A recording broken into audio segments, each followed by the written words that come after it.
யோபு அதிகாரம் 32. எலிகூவின் முதல் சொற்பொழிவு.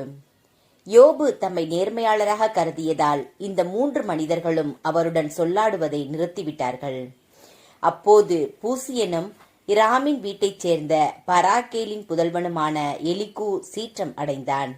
யோபு கடவுளை விட தம்மை நேர்மையாளராக கருதியதால் அவர் மீது சினம் கொண்டான். 3 நண்பர்கள் மீதும் அவன் கோபப்பட்டான். ஏனெனில் யோபின் மீது அவர்கள் குற்றம் சாட்டினார்களே அன்றி அதற்கான ஆதாரத்தை எடுத்து கூறவில்லை. எலிகூ யோபிடம் பேச இதுவரை காத்திருந்தான். ஏனெனில் அவனை விட அவர்கள் வயதில் முதிர்ந்தவர்கள். அந்த 3வரும் தகுந்த மறுமொழி தரவில்லை என கண்ட எலிகூ இன்னும் ஆத்திரம் அடைந்தான். ஆகவே பூசியனும் பராக்கேலின் புதல்வனுமாகிய எலிகூ பேசத் தொடங்கினான். நான் வயதில் சிறியவன், நீங்களோ பெரியவர். ஆகவே என் கருத்தை உங்களிடம் உரைக்க தயங்கினேன், அஞ்சினேன். நான் நினைத்தேன், முதுமை பேசட்டும், வயதானோர் ஞானத்தை உணர்த்தட்டும். ஆனால் உண்மையில் எல்லாம் வல்லவரின் மூச்சே மனிதரில் இருக்கும் அந்த ஆவியே உய்த்துணர்வை அளிக்கின்றது.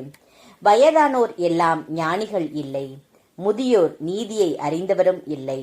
ஆகையால் நான் சொல்கின்றேன், எனக்கு செவிசாய்த்தருள்க. நானும் என் கருத்தை சொல்கின்றேன். இதோ சொற்களுக்காக காத்திருந்தேன். நீங்கள் ஆய்ந்து கூறிய வார்த்தைகளை, அறிவார்ந்த கூற்றை நான் கேட்டேன். உங்களை கவனித்து கேட்டேன். உங்களுள் எவரும் யோபின் கூற்று தவறென எண்பிக்கவில்லை. அவர் சொற்களுக்கு தக்க பதில் அளிக்கவும் இல்லை. எச்சரிக்கை, நாங்கள் ஞானத்தை கண்டு கொண்டோம். இறைவனே அவர் மீது வெற்றி கொள்ளட்டும், மனிதரால் முடியாது என்று சொல்லாதீர்கள். என்னை நோக்கி யோபு தம் மொழிகளை கூறவில்லை. உங்கள் சொற்களில் அவருக்கு நான் பதிலளிக்க மாட்டேன்.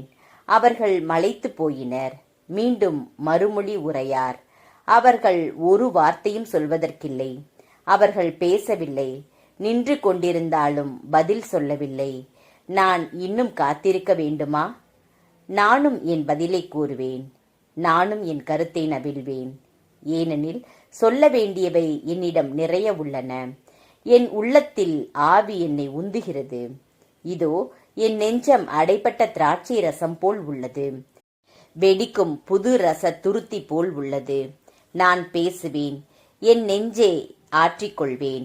வாய் திறந்து நான் பதிலளிக்க வேண்டும். நான் யாரிடமும் ஒருதலை சார்பாய் இருக்க மாட்டேன். நான் யாரையும் பொய்யாக புகழ மாட்டேன். ஏனெனில் பசப்பி புகழ எனக்கு தெரியாது. இல்லையேல் படைத்தவரே விரைவில் என்னை அழித்து விடுவார்.